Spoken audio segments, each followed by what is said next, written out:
Welcome back. You made Diamond K in here. Of course, the Diamond K Show on firebroadcasting.com, the diamondkshow.com.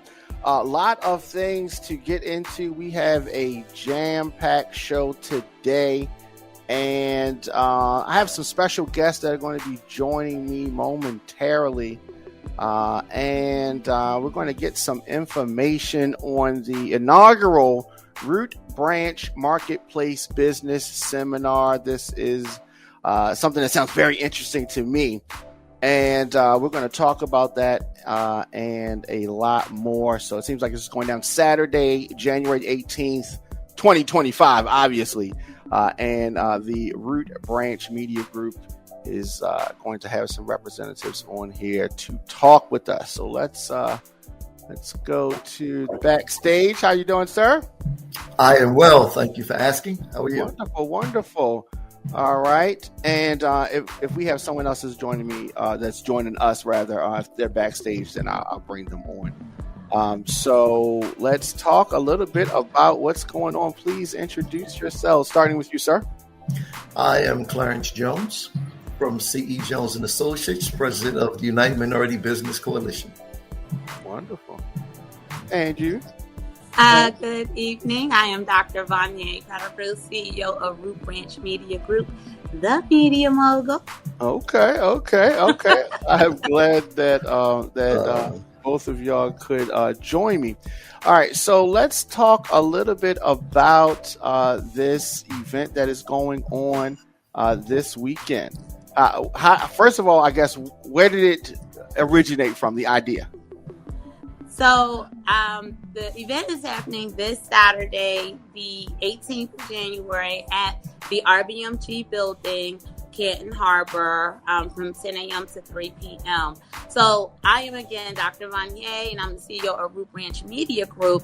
We are a full-service media and communications firm rooted right here in Baltimore, just celebrated 19 years in business.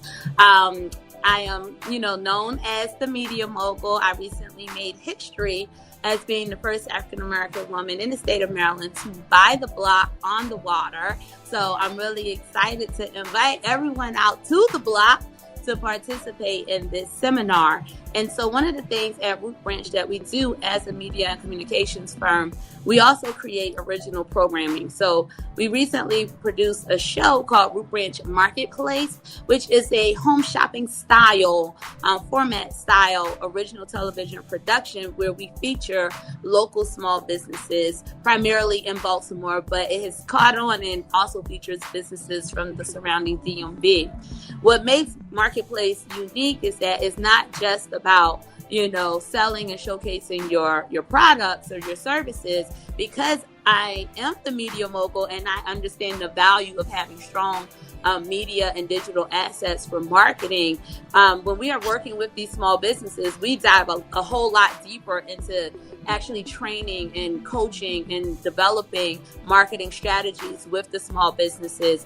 Because when we first launched the show a year ago on Small Business Saturday in 2024, we realized very quickly that many small businesses had never done professional pro-level production before. They've never been on a set of a TV show or any of that kind of thing. And so we realized there was some training and an opportunity to really offer some professional development in that space. And so now 1 year later, the show has grown. We have deeper partners, including the mayor's office, the main streets.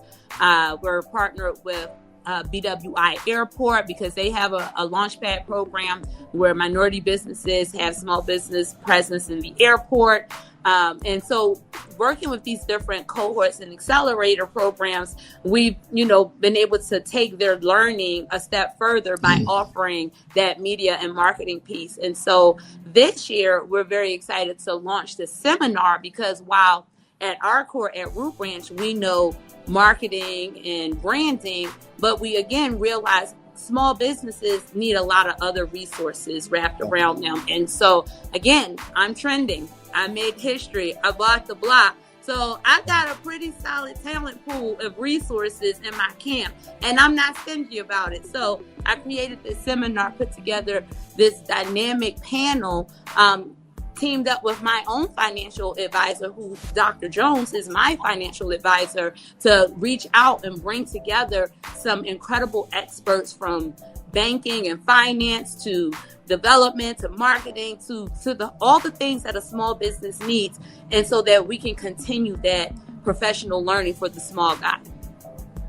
Well, that is good, and you said a lot of important things, and I guess you kind of gave a good segue to how Dr. Jones is involved in all of this with y'all, history working together.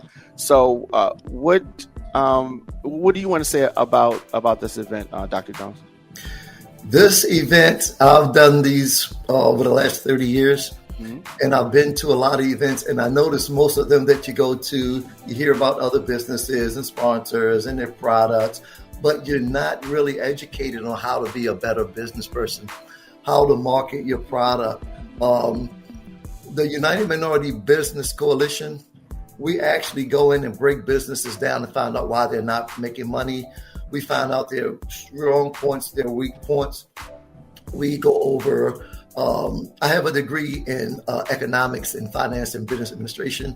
So this is one of the few events that you can come to where we can sit down one-on-one, say, look, Doc, I'm trying to figure this out, man. I keep dumping money into my business, but I'm not making money. My wife is on my back. Kill the business, get a job. This is your opportunity to find out what the problem is. You can ask us questions.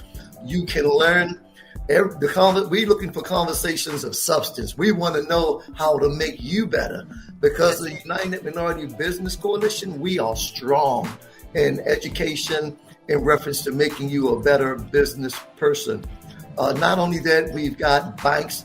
A lot of times it's not about your credit score. It's about your business banking relationship with your bank and how to properly do an application, to properly market your product, to make yourself whole instead of waking up, oh God, here we go again. This is the one place of all the seminars, I've been in this business 50 years. This is the one place that I've ever been, from Florida to New York, where you can get it all in one place. All you got to do is one-stop shop. One-stop shop. Be humble. This is Cracker Jacks with the prize in the box. Cracker Jacks with the prize in the box. So that is, I like that. And so we're going to have some panels and moderators, and obviously you want folks to be involved and engaged and asking questions and some of that. So what type of panels can folks look forward to witnessing? Sure. So we have a lineup of 3 different panels. And again, we've curated a dynamic roster of pros in the industry, in their respective industries, to speak to the different topic areas. So our first panel, I believe, is at 11 o'clock. And we really get into understanding your market, understanding your target market. And so we pull in folks from the AI space. We have representative from the tourism, the Baltimore Tourism Association, some really big brands that are doing that approach and attack marketing and understanding your target market from a big scale. Because again, we want to leverage those practices that the big guys are doing and show the small business how this applies to you, and this is how you do it at your level and your scale. Then at 12 o'clock, the next panel is called Being Bankable, because again, we want people to not only understand, how much money you made. Everybody know what they, receipts are looking like, how much sales they did, but you really got to be able to know how to prepare your financials, how to read your financials, and how your financials help you in your projections, so that you know what you need more of or what you need to do less of. Right. And honestly, with the right shape financials,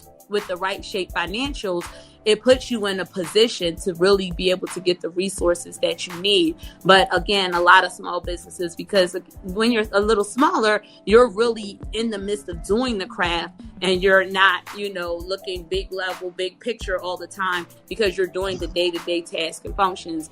And then the last panel is at, I believe, 1:00, where we get into growing beyond self-management. And so we bring in, because I'm a big believer in continued learning. I myself am an alum of the Goldman Sachs 10,000 Small Business.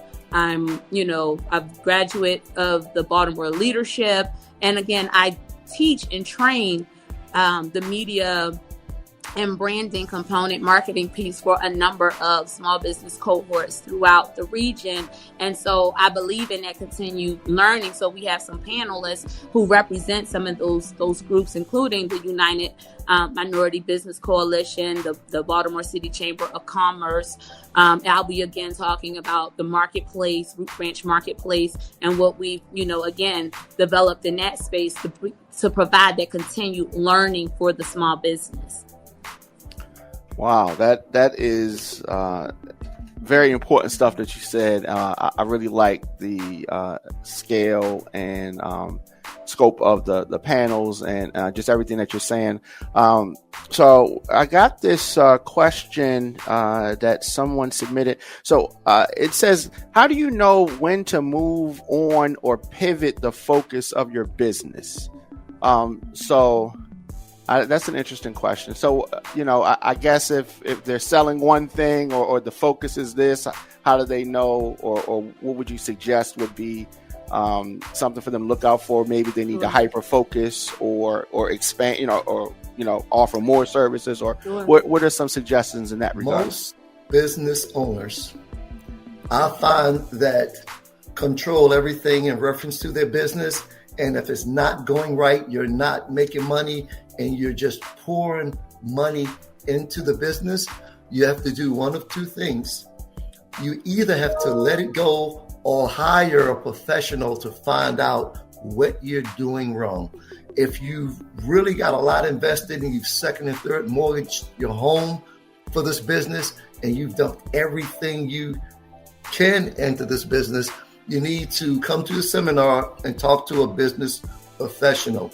Even to the point, I'm finding that a lot of businesses owe federal and state taxes, and they're unaware that there are two programs right now that you can walk away from a lot of that debt and pay 10% of the debt. We're going to get into that in one of our panels.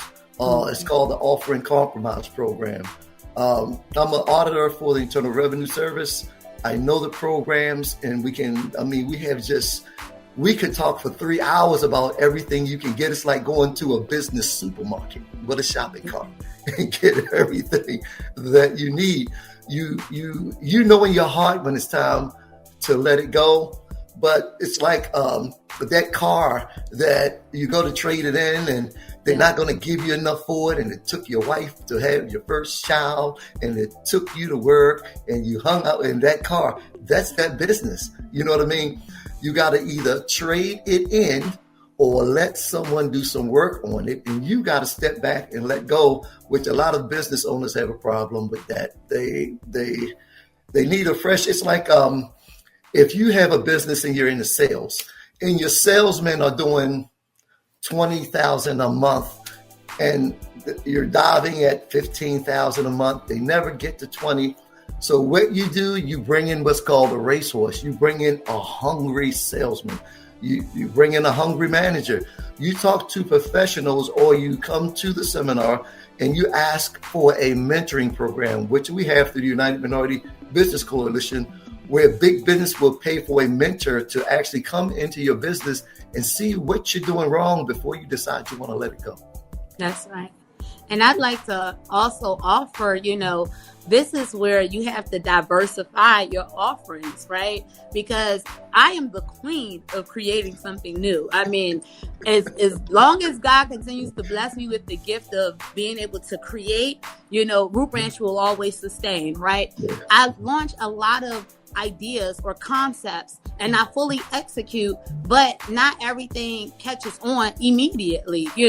Does it mean it's a dud? No, it doesn't. Some things take a little bit longer, and sometimes you just have to have the proven track record of doing something long enough that when that one thing finally ignites and catches on, then people will go back and look at some of the other things that you have offered, and now they're ready to buy up your entire suite of all of your products and services that you have developed along the way. So part of it is not necessarily,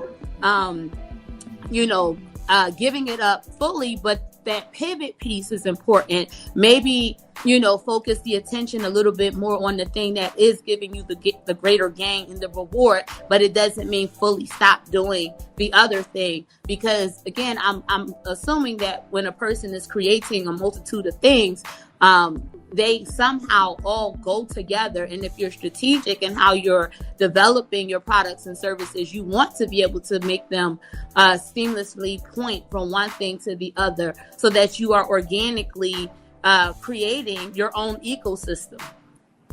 Absolutely. How, I guess, when was it that you knew what you wanted to do? Like, has this been something that you've known since you've been young, or is this just a little process? It's just evolved? How did we get to this point? So that's a really funny question. So, both of my parents are deceased. I'm a transparent mom. Both of my parents are deceased. But when I was a little girl, I was very talkative. Like, not talkative as in I got in trouble in school, but I just had a lot to say. And I remember my father saying to me, "Girl, if there's a job for a talker, that is going to be you," right?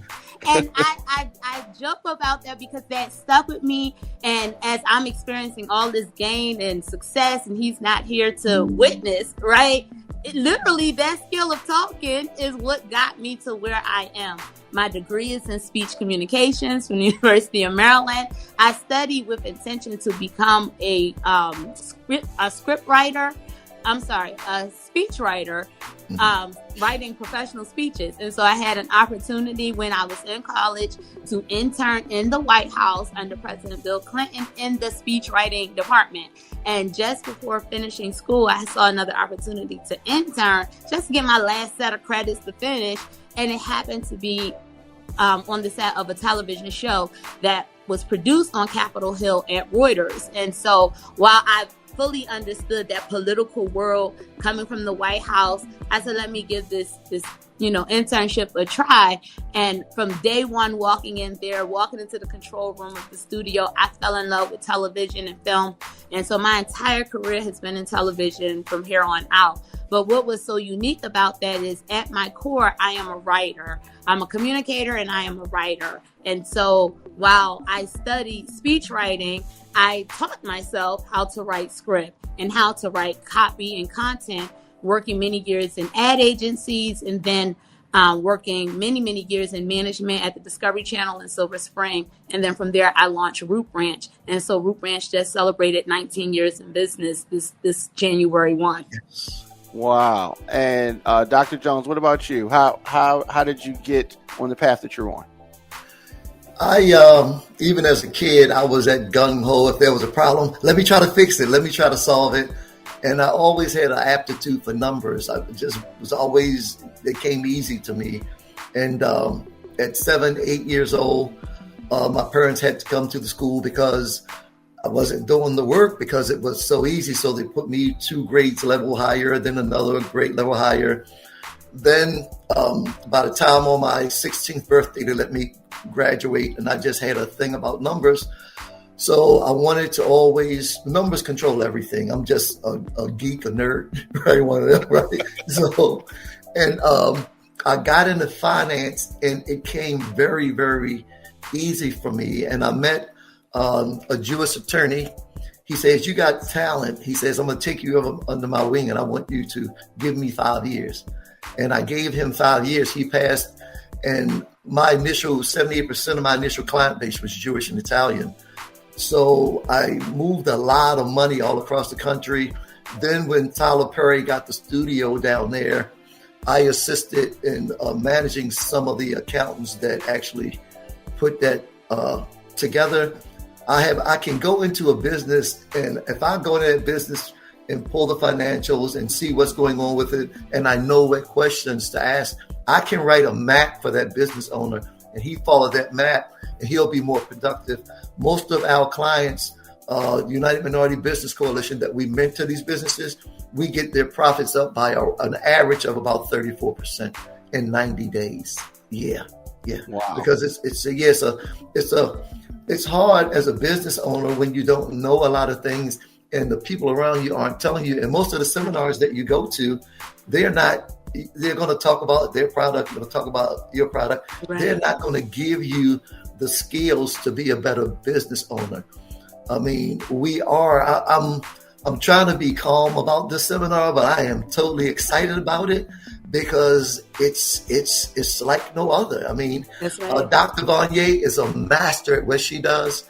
And when it comes to finance and accounting, and I have a great relationship with banks where I can help businesses get money. There are grant programs. There are 4 programs that are out there right now that are actually going to end last day of January. There's money available right now. We're going to discuss that when they come to the seminar. Yeah, that's right. So, and Dr. Jones is really the real deal, guys. I mean, again, when I mentioned our bankable panel, we have representation from M&T Bank. We have representation from JP Morgan Chase. We have representation from Harbor Bank. And we have, again, the representation from the Goldman Sachs 10,000 small businesses. These people would not stop down from what they were doing to answer my call, to answer Dr. Jones' call, if they didn't believe that we were putting together something that was really going to be impactful and move the people forward. Absolutely. And like you're saying, it would not be happening on this level with these folks participating, the type of expert panels that are going to be available for folks, the guest speakers, the networking. Networking is so important. I think networking is underrated. Yes. And so much of things revolve around who you know. And the information, and like you're saying about some programs that are going to be ending shortly. If you don't get out talking, meeting people, having these conversations, getting in the rooms or knowing the rooms that you need to try to get into, is going to be really important for you, especially going into the political climate that we're in now. You got to go and get the information. And so this Saturday, so starting at 10 a.m. and January the 18th. So folks can text seminar to 1-888-720-ROOT to get tickets. And then we have some links in the description as well. You were going to say something? No, I'm just... Okay. Yeah, I'm agreeing with you. And, so there's so much offerings that are out there sometimes that, people have had bad experiences investing and taking courses or attending a seminar.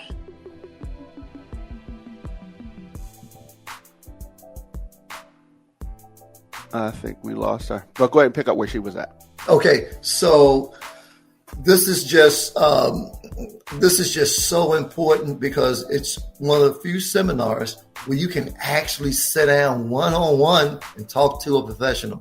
And if I've taught over 101 classes, and I've never had a student fail. I've never met a business owner that I couldn't help. I put God first. I'm committed. I am seriously. Look, right now I'm feeling so strong about this seminar. I mean, I can't stand it, man.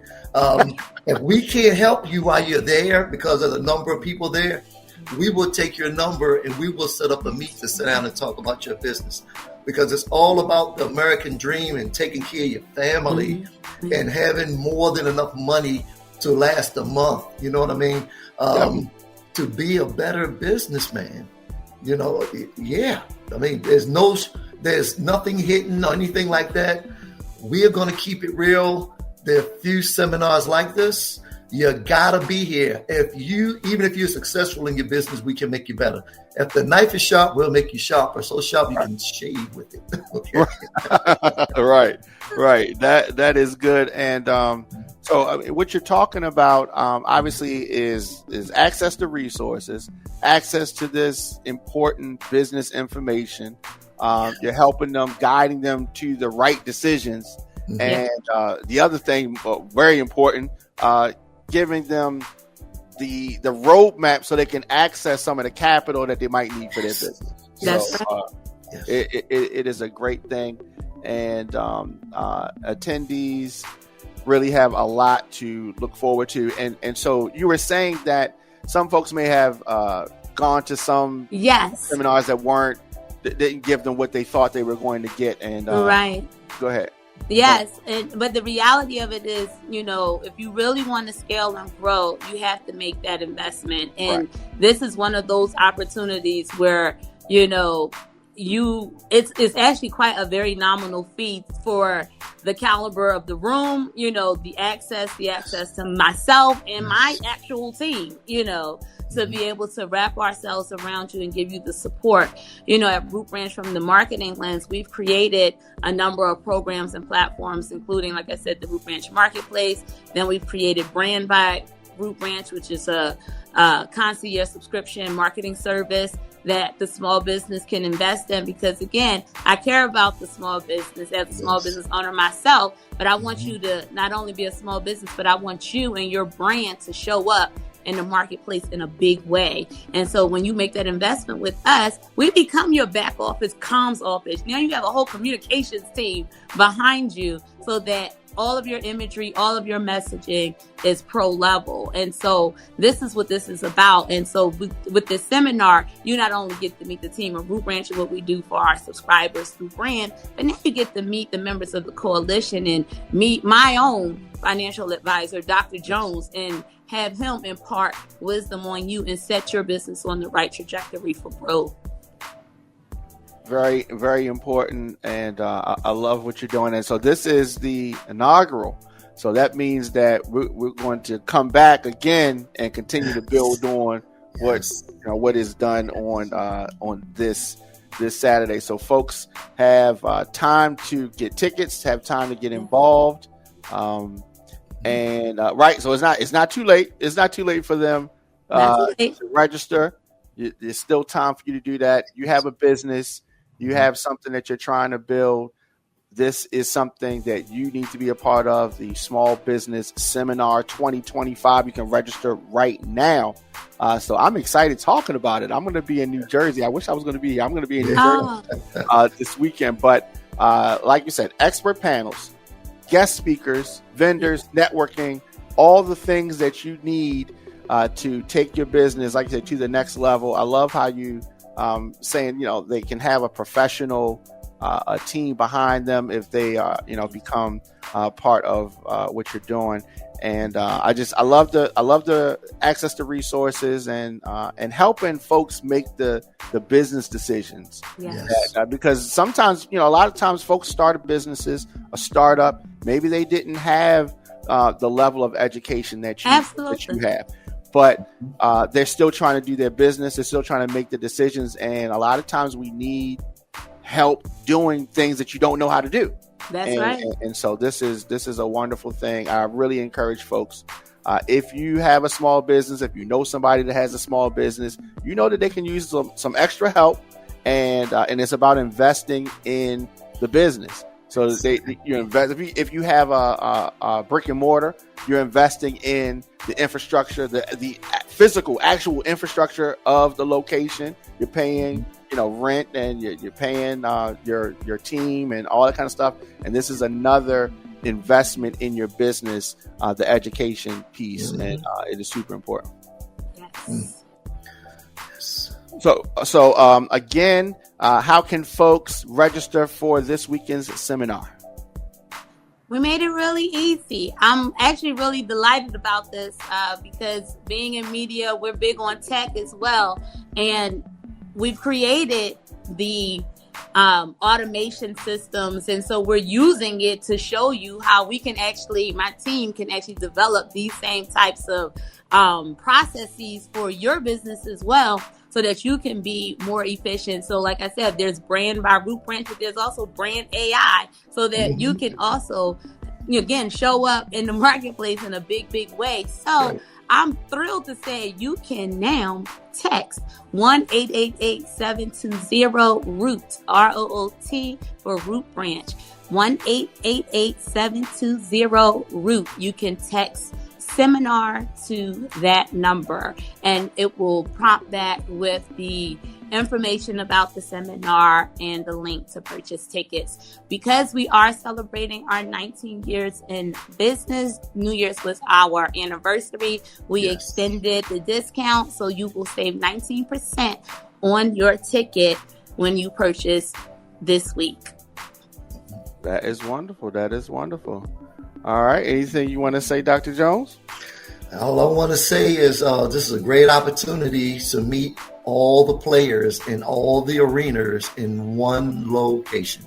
Yeah, this is it. If you love your business, you love what you do, and you're trying to keep it and help it to grow, and you're really disciplined about what you're doing. It's not a hobby. It's your business. It's your livelihood. It's your life. Come to the seminar. I'm looking forward to seeing you there. Absolutely. I am. I'm glad that you had both of you had time to chop it up with me and present this information to our viewers and our listeners. And so I definitely don't want this to be the last time that we are able to talk about stuff. And so you definitely have a open invite anytime you got something going on. Thank you. Thank you. Absolutely. So again, I encourage folks to come out and get involved. You need to take that business to the next level, and it is time to do that. You can register right now. The Root Branch Marketplace Small Business Seminar. This is the inaugural. This is the jump off, and it goes down Saturday, 10 a.m. January the 18th, and you can text seminar and get those tickets. And I really appreciate y'all stopping through, and we'll be talking about this for the rest of the week. And so much continued success to both of you. Thank you. Thank you. All right, folks. So you already know what it is. It is time to take your business to the next level, and it's no better time than January, right? You want to get things started and kick off the year in the right way. I think that is the right time to do it. January, it feels right. It's the beginning of the year, right? Yeah. So the inaugural Root Branch Marketplace Business Seminar, I encourage folks to get involved with that. Get those tickets. It is not too late. And I know a lot of y'all like to wait till the last minute, right? The last minute. And but it is time to make those moves. Okay, time to make those moves. All right, we're gonna take a quick break and we'll come back. I got topics to get into, and a lot. We're gonna talk about the fires in LA. Unfortunately, that is still a thing. Ceasefire in Gaza. Both Trump and Biden trying to take credit for that. At the same time, both of them trying to take credit for that. We will talk about that, and we have a lot more right after this. All right, welcome back. Your man Diamond K in here, and we have some special guests in the building, and shout out to them. Republicans are eyeing conditions on wildfire aid in California. They're trying to put some type of a litmus test, right? Folks in California, they too woke, so they don't deserve any aid. That's what we got to deal with right now. No surprise, really, because Trump is putting pressure on a lot of these Republicans. And even though the wildfires have killed at least 24 folks, thousands of homes and businesses have been destroyed, but Trump is criticizing the disaster response strongly because it's a Democratic state, I guess. But top Republicans in Congress are considering imposing conditions. Can you imagine if Democrats said, I don't know, when some type of a natural disaster happened, that we're not going to give aid to folks unless they do some type of restrictions on guns, right? Or things like that. There would be outrage. Fox News, their heads would explode. Like they would be so angry if Democrats try to do something like that. But these top Republicans in the United States Congress are considering imposing conditions on disaster aid. Conditions on disaster aid. And Mike Johnson is talking crazy about this kind of stuff. And I don't like it one bit. The House of Representatives Speaker told reporters earlier this week that leading officials in the Democratic-led state mismanage water resources and forests in Los Angeles. And they are blaming that, the fact that there are too many woke politicians in California, and that is the issue. There should not be conditions on aid anywhere in the country. I mean, it doesn't make sense.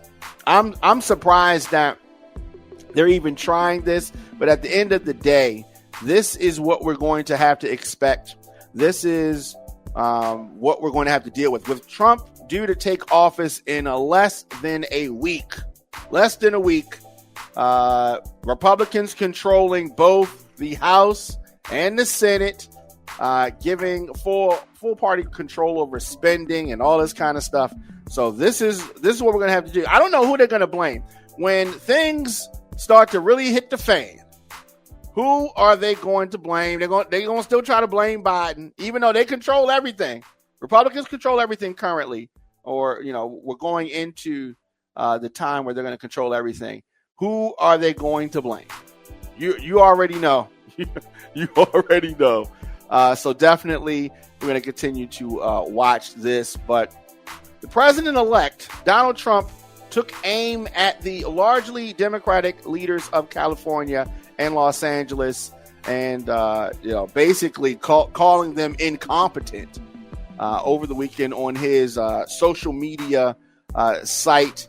And I don't know. I can't believe that some of these politicians living in they're not living in California, but they're going to be trying to tell folks from California how they need to run and prepare their state for the fire conditions. So yes, climate change is a big driver of all of this.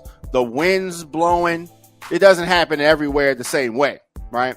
But one of the biggest hurdles facing the disaster aid in Congress is this energized hardline conservative bloc that seeks to offset any new spending unless Donald Trump says so, right? Because he's starting all these different agencies, right? He's talking about starting an exterior or external revenue service, right? And that's supposed to be the agency that he's starting that's going to be collecting tariffs, right? I thought that you guys were for small government. He's starting agency after agency after agency. And last month, the Republican-controlled House and the Democratic-led Senate approved more than $100 billion in new emergency funding to help states, including North Carolina and Florida, from the devastating hurricanes that they went through. So let's understand this. Natural disasters do not play the politics game. So during the times when we have natural disasters, we should not be playing the politics game. But many of the aid that recipients received, they were living in Republican areas. So I guess it was all good there. When something happens, when a natural disaster happens, Democrats are not trying to play politics. It's only Republicans trying to play politics. But, and they're trying to put a limit on the money, right? I don't know, $40 billion. That I don't consider that playing politics. I mean, when you talk about billions of dollars in aid, right? Because where's this money coming from? They're just printing it up, right? It's coming out the cliff. Wait, is it growing on trees? Where does this money come from? It just comes out. We say, we need money for this, and then all of a sudden, money appears. So I don't know. Let me know your thoughts in the comment section. Should there be conditions, political conditions, on aid to folks who are suffering from a natural disaster? I'd like to know that. Let me know your thoughts. djdiamondk@gmail.com. So I saw this and I had these questions, right? Walmart, the big giant retailer, everybody knows Walmart. Everybody goes to Walmart. You may say you're not going to go to Walmart. You may say you don't like Walmart. And maybe the way they roll is not the best, right? I get all that. But you have to go to Walmart at some point in time. You do. I mean, you do. They've made it impossible, right? So Walmart has unveiled what they call new modern logo. All right. And so if you are listening to us on Apple, Spotify, or iHeartRadio, you can't see this, but we have the actual logo for Walmart that everybody knows. And then we have the new, what they call modern logo that they unveiled earlier this week. And they look pretty much the same. Okay. The blue is a little bit darker. And you know how it has, the yellow flashes, and they're a little bit thicker. And that's it. So the company says that this change in the logo that most people can't even recognize is a comprehensive brand refresh. Okay. I thought it's hilarious because the logo looks the same. If they didn't tell us, we wouldn't even have noticed or even paid attention. But they have a press release and all that, and they say that the updated branding will better represent who Walmart is today. So they're saying that Walmart is a little bit bluer and a little bit more yellow, and yeah. So, I don't know. So this is a spark that they say, and it exudes the energy of Walmart. So they say that the change, of course, is the color palette, and it leans on the retailer's most recognizable tones and its heritage of blue, while ushering in new updates to keep the brand fresh. All right, it looks the same. It looks like the same logo, but Walmart says that it's going to begin applying the refreshed brand across various channels, customer touch points, including its website, its app, and its stores, all starting this month. And little did we know, they actually began the rollout, a soft rollout, in October of 2024, and remaining stores will continue to be redesigned over time. So I don't know. I think that the logo looks pretty much the exact same. It looks the same to me.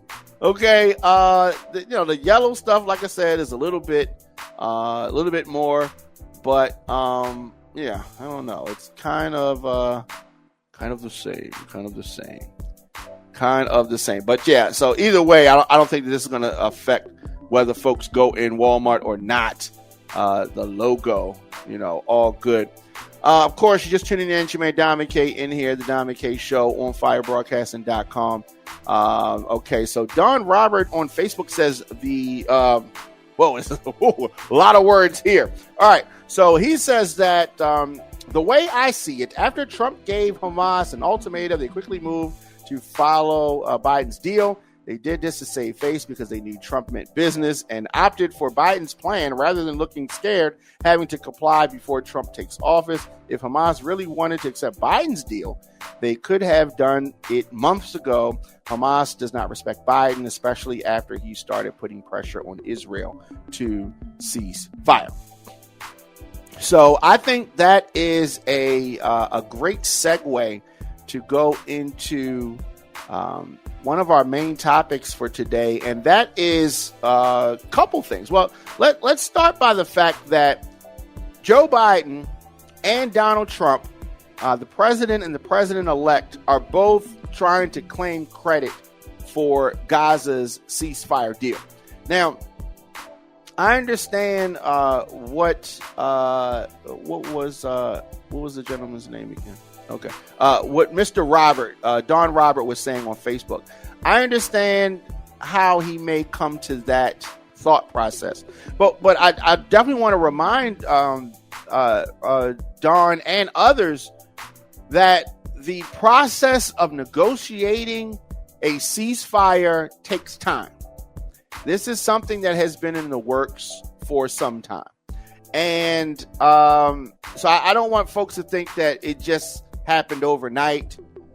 This has been a process, has to be a process, is nothing that Trump can just snap his fingers and just make happen, right?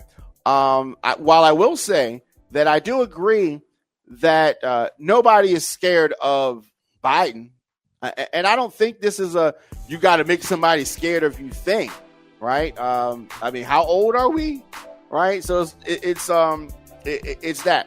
But Biden and Trump both are claiming credit for the ceasefire deal, and maybe they both deserve some credit, right?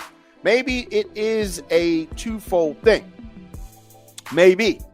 But let's understand, for folks that are old enough to remember, usually Republicans historically have done these back channel things, whereas though if you're talking about recently passed away former President Jimmy Carter, the hostages, Reagan and his team was doing things behind the scenes to try to make and play political games at times with people's lives at hand, right? That's Republicans that do that, right? So Trump would have loved, if Trump was the deciding factor in this, right? Why wouldn't they have waited, right? You say that they don't respect Biden. Nobody respects Biden. So why wouldn't they just wait? Why would they do it now? And Don said it's because to save face. But if you were able to figure this out, Don, you weren't involved in the negotiations. I was not involved in the negotiations. So if we were able to figure out, or Don is saying it's not me. But if you were able to see, using your insight, that they are making this deal because they want to show Trump they're not scared of him or whatever. Come on now, that doesn't even make sense. Okay. This has been a long time coming, and they finally have reached this point, and now we're here. I'm glad that we're here, and we definitely have to recognize that these negotiations have dragged on for months. They've been talking about getting to this point for months and months, right? Even before we knew the result of the election, they have been negotiating, right? You think they just start negotiating over the Christmas break? No, of course, like everything Republicans do. Republicans will vote against something and then show up at the unveiling of the thing that they voted against. So this is a big part of that. Trump wasted no time asserting that he was the moving force behind the deal, whose final details are still being ironed out, according to Israeli Prime Minister Benjamin Netanyahu's office. But this is an epic ceasefire. I wish it could have happened in October or September. It may have changed the course of the election, but I don't know. We're gonna see. Biden stressed in his statement that a deal was reached under the precise contours of a plan that he set out in late May. So Biden saying that this is exactly the plan that he laid out in May. So if that is true, then the Trump influence on this is not to be thought of as effective and as menacing as Don thinks. They think that Trump is the boogeyman, the big bad Donald Trump, right? So I don't know. We're going to see that. So he's not the president. We only have one president at a time. And I don't know. It's interesting. The Biden administration's open embrace of incoming Trump team involvement in the talks was, I thought, rooted in far more than the president-elect's influence with Netanyahu. The Israeli prime minister is conservative. He's more friendly to Trump than he is to Biden. Trump did say that there would be hell to pay if a deal was not done by his inauguration day, which is a few days away. But Trump says a whole lot of things. He said that he was going to end the Russia-Ukraine war. So, and he said he was going to do that before he took office. And now he's pushing it back 6 months, 100 days, 6 months, who knows, 106 months. Who knows what's going to happen? So we can't just go, Trump said this and people taking him at his word. Trump says a whole bunch of word spaghetti, word vomit. He says a whole bunch of things and none of the things actually happen, and he doesn't try to do it. But I'm glad that they've come to some type of agreement. I want the hostages released. I want this thing to be over. Implementation of the agreement could begin as early as Sunday, when the first group of hostages may be freed, according to a senior United States official who was involved in the talks. So it is interesting for Biden that the announcement of this comes the day that he's given his farewell address. Biden made the announcement of this deal. This is between Israel and Hamas. Ceasefire deal is supposed to take place on January the 19th. And Biden says that Israel is going to negotiate a permanent end to the war. I am glad that we are here. And hopefully this continues and goes and hostages are released and the rebuilding of the countries start, and hopefully we can get to a better place. This has been a mess. This has been a mess. Let me know your thoughts, of course, in the comment section. Instagram, Facebook, Twitter, LinkedIn, TikTok, at The Diamond K Show. Of course, Blue Sky, Threads. I am at The Diamond K Show. If you're not, make sure you subscribe on youtube.com/DJ Diamond K. Over the course of this war, Biden's relationship with Netanyahu was obviously strange.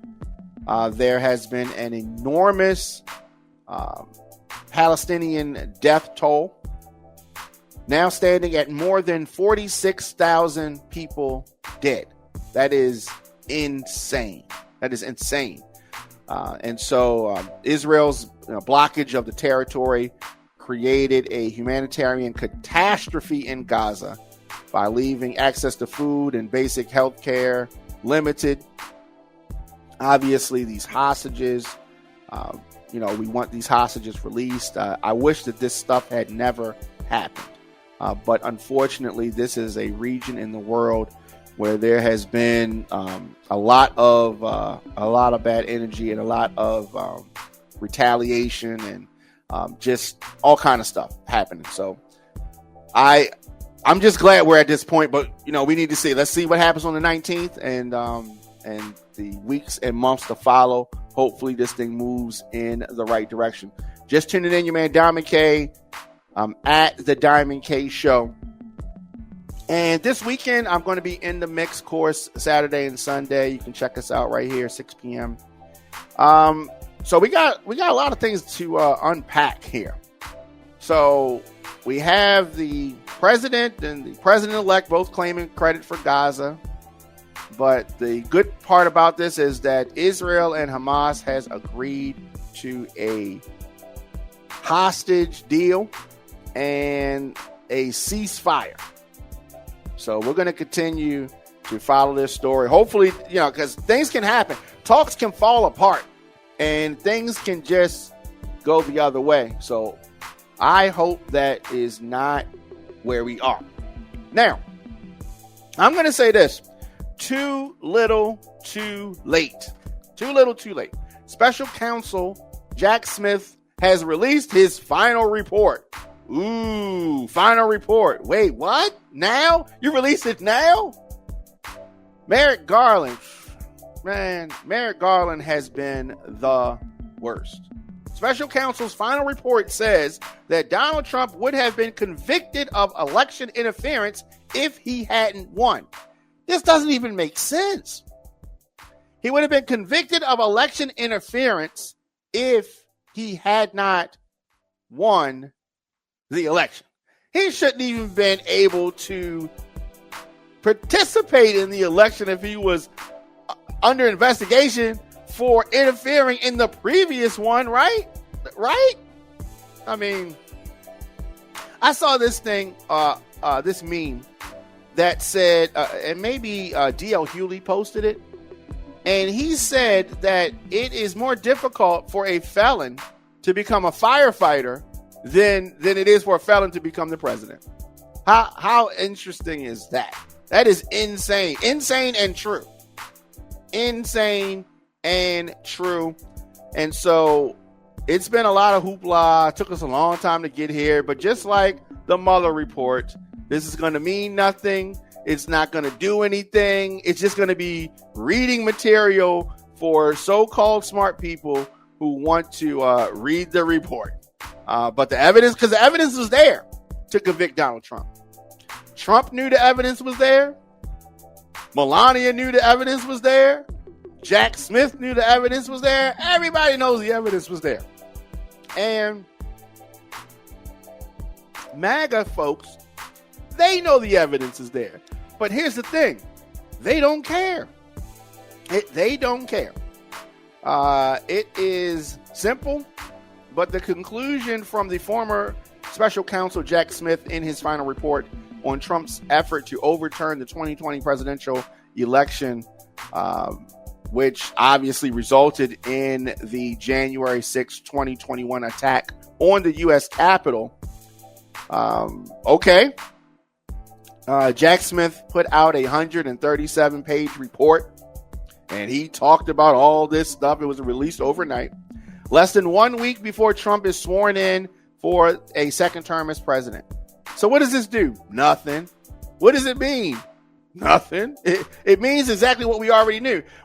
Did we need to wait 21, 22, 23, 24, 25? Did we need to wait 4 years for Jack Smith to give us a report on something that we were able to watch on TV in 2021? No. It is one of the loopholes of politics, the system. You know how they say people, you need to learn how to beat the system. Trump has clearly understood the mission of beating the system. He's beat the system. And if Democrats allow him to continue to whoop on them, that's probably what he's going to do. Continue to whoop on them. And so this 137-page report released overnight, way after the fact, too little, too late. And I mean, Supreme Court jumped in this. Smith said that his ultimate defeat was at the ballot box when Trump was reelected. The reason why that was your defeat was because it took you too long to get to this point. Half of the work was already done. It wasn't that difficult of a case. But sometimes people make things harder than they have to be. Too much. And that's Democrats. If making things harder than it had to be was a person, it's the Democrats. So he faced all this and Merrick Garland. Merrick Garland, I don't even know who's worse. Is Biden worse or Merrick Garland worse? Well, maybe it's Merrick Garland because, yes, Biden, put Merrick Garland in the position. But Merrick Garland is the one who pumped the brakes, put the car in park, took the keys, threw it out. He wouldn't drive nowhere forward to make this happen. No, he just didn't. Just slow rolling, Sunday driving all day, all night. So all of the legal battles Trump has won over the last few years, I don't know. Trump's election win was the ball game, and that's fine because this stuff was supposed to have been done. But Trump was able to throw, election interference, and he was able to scare them and do this kind of stuff. And the Democrats, Jack Smith, Merrick Garland, Biden was too scared to say or do anything because he's going to say, oh, he's interfering. He wasn't interfering, but it didn't even matter. He outsmarted all of these so-called smart people with street stuff, right? He just used street stuff, putting pressure on them. Just putting pressure on them, confusing them, these so-called smart people. So this is the second time a special counsel investigating Trump has pointed to the fact that the Justice Department policy means that a former and future president won't face a jury. Okay? What is a policy? A policy can be changed. A policy can be changed easier than a law.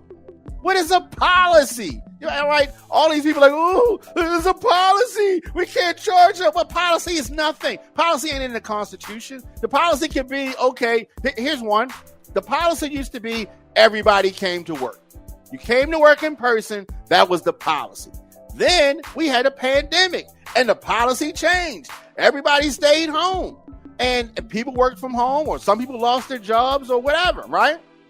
We didn't say, oh no, we can't stay home. The policy is we got to go physically into the office. No, people cut that real easy. But these so-called smart people, these attorneys, these politicians, when somebody commits a crime, they say, oh no, it's a policy. We can't charge the president. The president's committing crimes.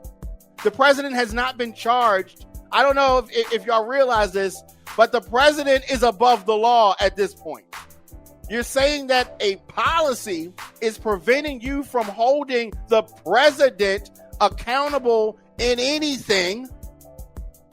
Most of this stuff done before he was president. Then you have other stuff that he was done after he's president. You won't hold him accountable for the stuff that he did prior to being president or during the presidency. He's above the law. And if he does anything after he's president, you're going to say he was president and we can't charge him. That makes him above the law.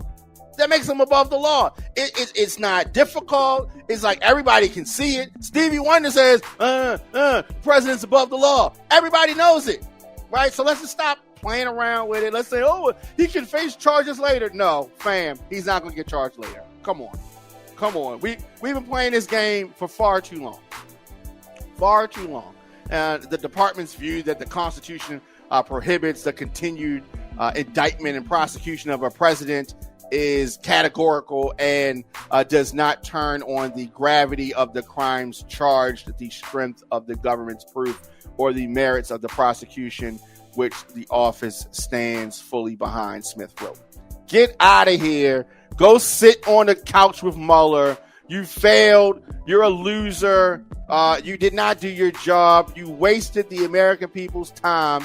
Merrick Garland, get out of here. Get on the couch next to Smith and Mueller. You're a loser. You didn't do anything that you were supposed to do. Face criticism. He don't even go to no ball games. You just do everything at home. Don't come outside. Nobody wants to see you. I don't know. So dropping the charges does not exonerate Trump, Smith insists. Smith, shut up. Like, these guys are so maddening. Like, it's like they are a joke. The Supreme Court was a major roadblock. Why did we hire Jack Smith? Because, all the people that was big up in Jack Smith, they was like, oh yeah, Jack Smith gonna get it done. He knows what he's doing. Ooh, he's a competent, like, you are a sheep. He doesn't think outside the box. He's a joke, a bad joke, right? Yeah, like, he's just a bad joke. The decision to charge Trump was fully justified.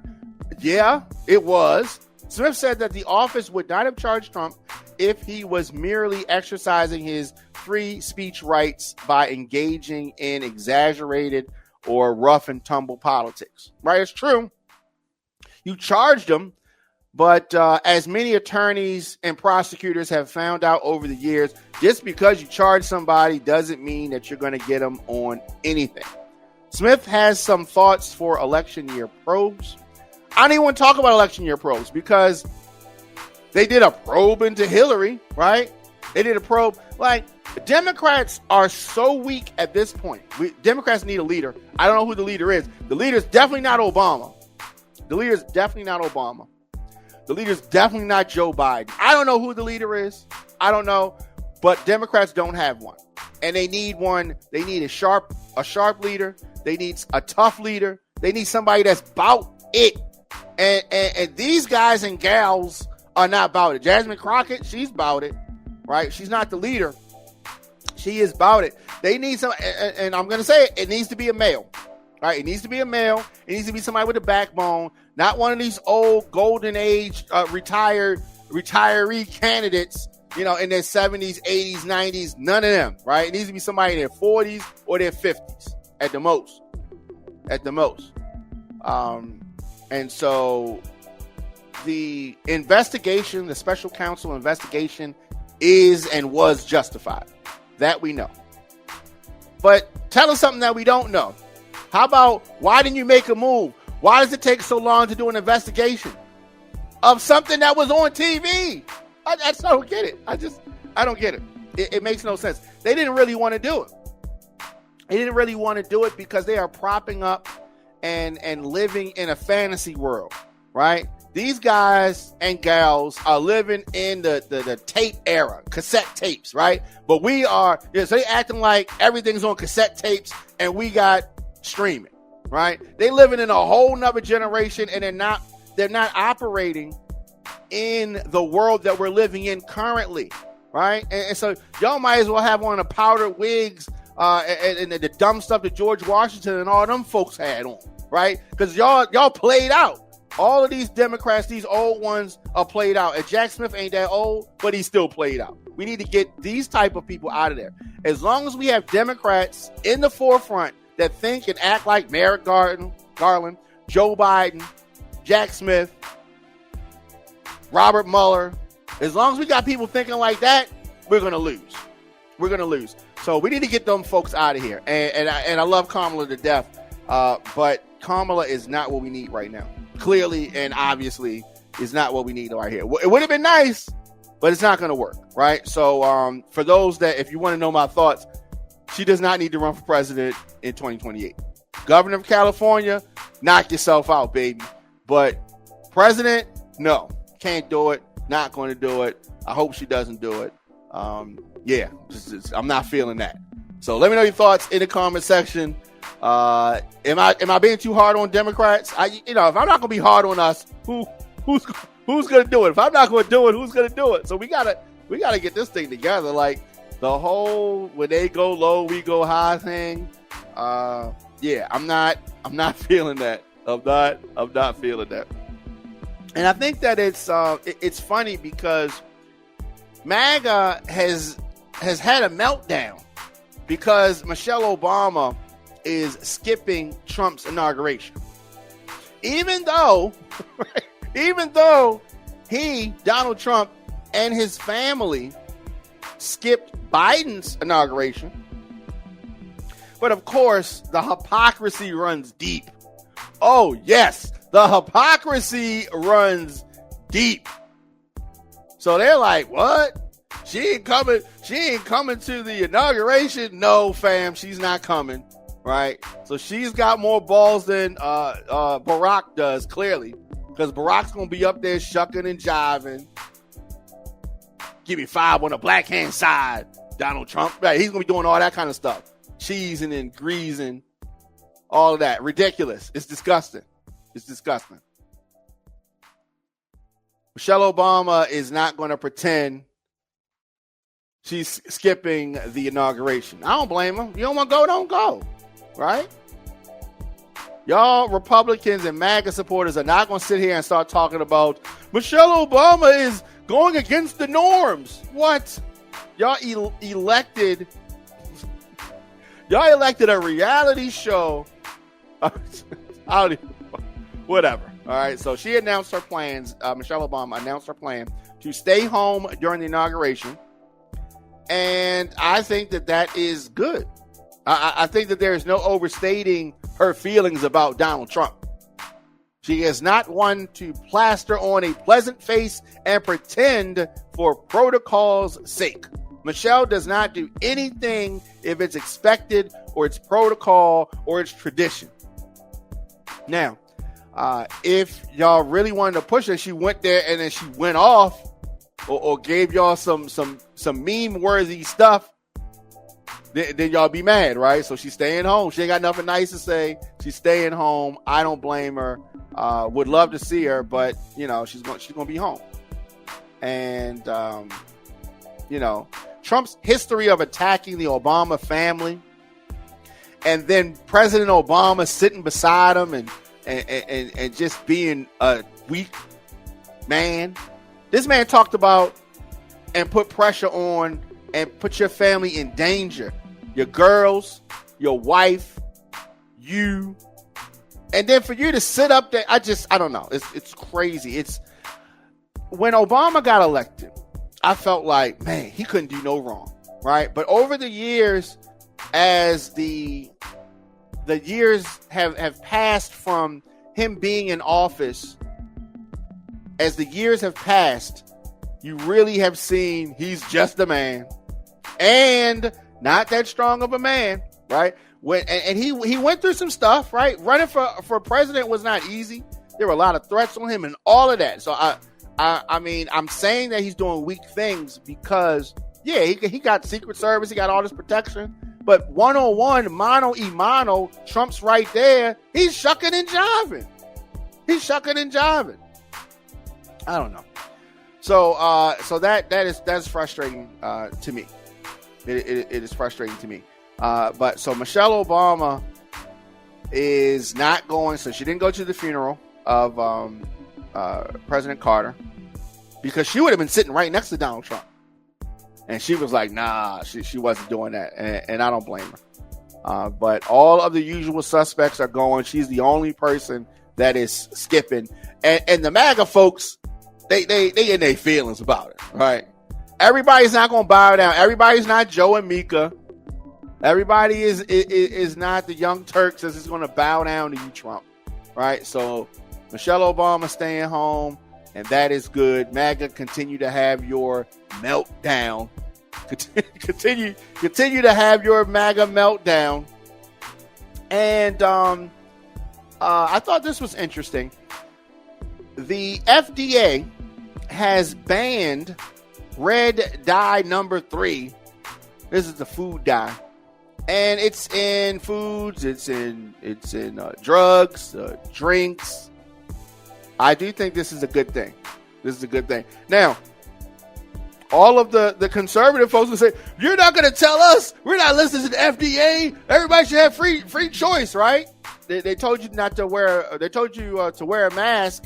And y'all will not listen to them. Are y'all gonna listen now? Y'all really want the red dye in your foods, in your drinks, in your drugs? So they're following California. Ooh, they're following California. Yes, California already banned this in 2023. So FDA is officially banning red number 3. This is an additive that gives foods and drinks a bright cherry red color. So it is in a lot of stuff. FDA made this announcement, and it is no longer allowing this artificial red number 3 to be used. There is some type of link to cancer, according to reports. Manufacturers who use red number 3 in food will have a long time. They got a whole lot of lead time. They have until January 15th, 2027 to reformulate their products, while those who use red dye in drugs will have until January 18th, 2028, according to the announcement. Food that is imported into the United States must also comply with the new regulations. But check this out. Here's what I'm thinking.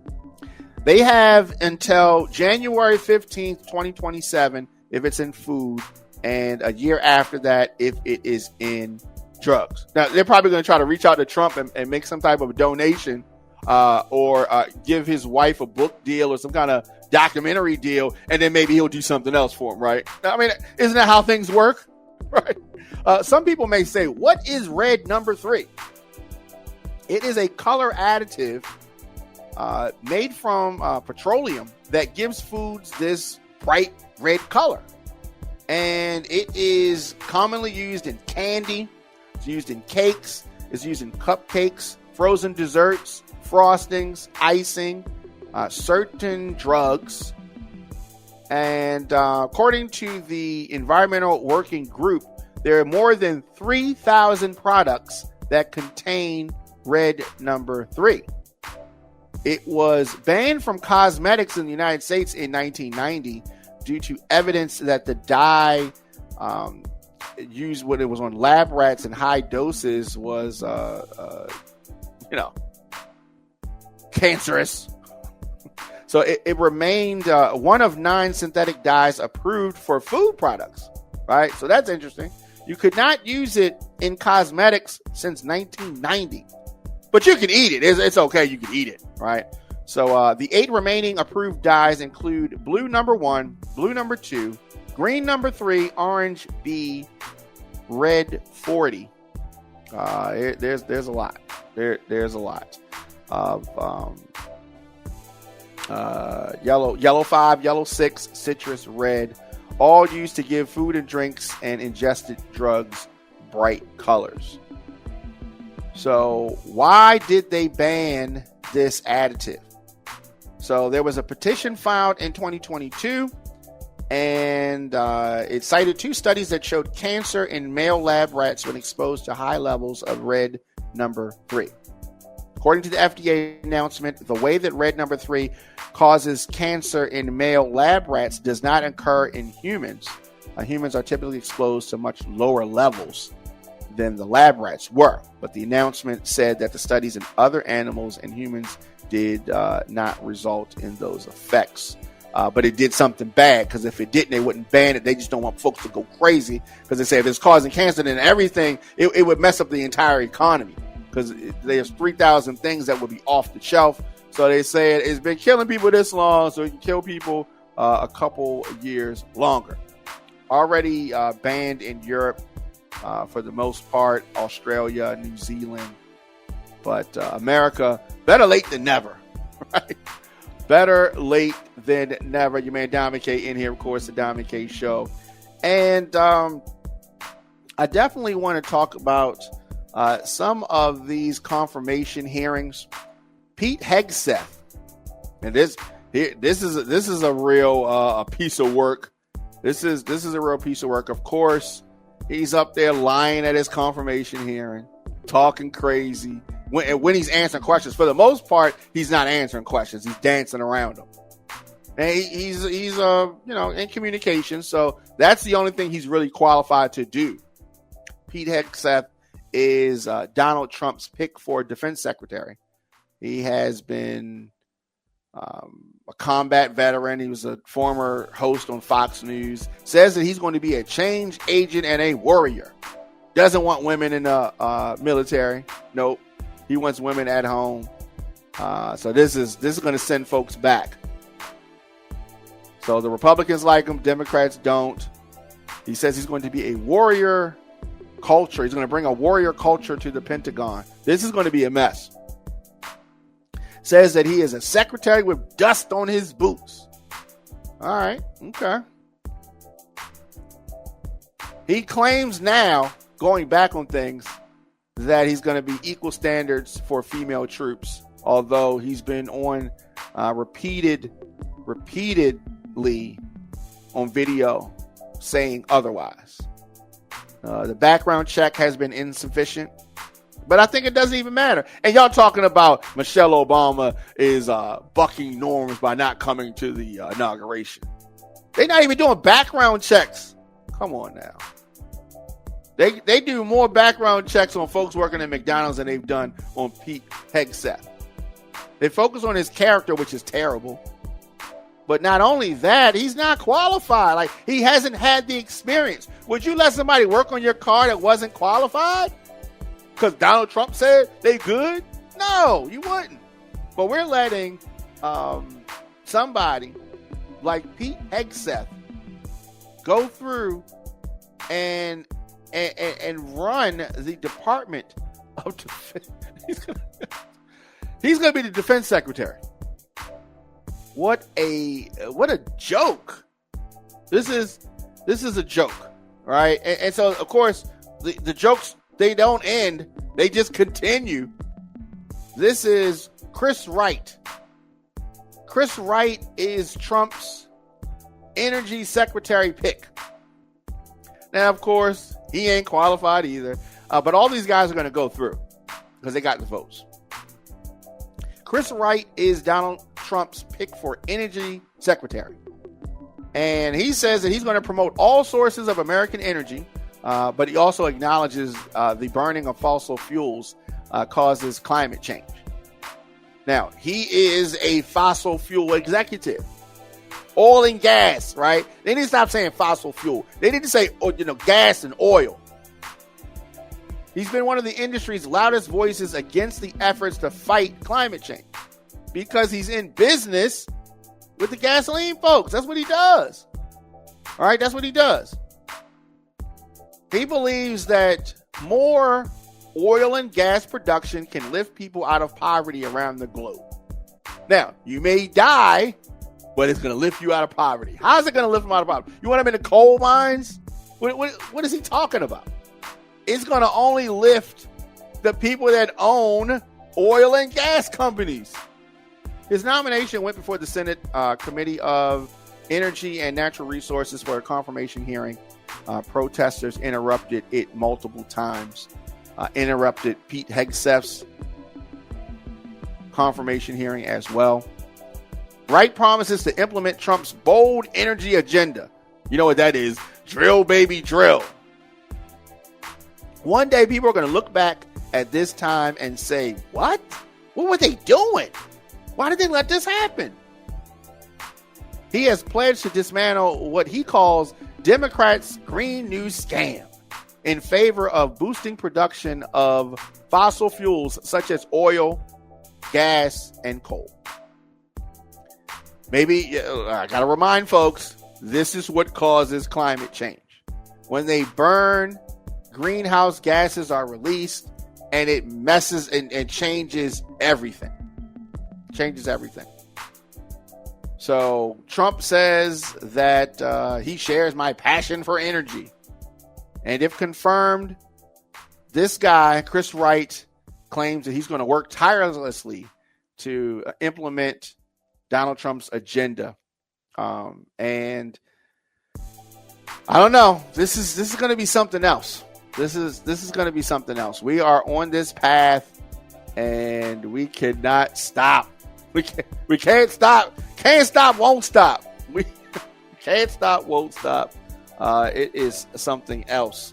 A lot of these folks are going to get confirmed because Democrats are not going to be able to stop it. Democrats are not going to be able to stop it. They don't have the votes to stop it. Let me know your thoughts in the comment section. Instagram, Facebook, Twitter, LinkedIn, TikTok, Blue Sky, Threads at The Diamond K Show. Shout out to folks on TikTok. This is our TikTok camera right here. And shout out to folks over there. I don't know if this is the end for TikTok, TikTok broadcasts. I hope not. I hope that they're able to work these things out. But you never know. You never know. So we're going to continue on TikTok as long as we can. Our Instagram camera right here. Shout out to the folks on IG and all of that. YouTube, Facebook. Shout out to all of y'all, of course. OnFireBroadcasting.com. TheDiamondKShow.com. You can get bonus episodes and become a member there. If you're not subscribed, please make sure you subscribe. YouTube.com/DJ Diamond K. And of course, we talked about it earlier. Get those tickets now for the Root Branch Marketplace Small Business Seminar. It's going down this Saturday, January the 18th, 10 a.m. You can text seminar to get those tickets to 1-888-720-ROOT. We're going to have expert panels, guest speakers, vendors, networking. You can register right now. As always, it is a pleasure and a privilege. I will see you guys and gals tomorrow. Thanks for watching. Make sure you like, share, and subscribe at youtube.com/DJ Diamond K.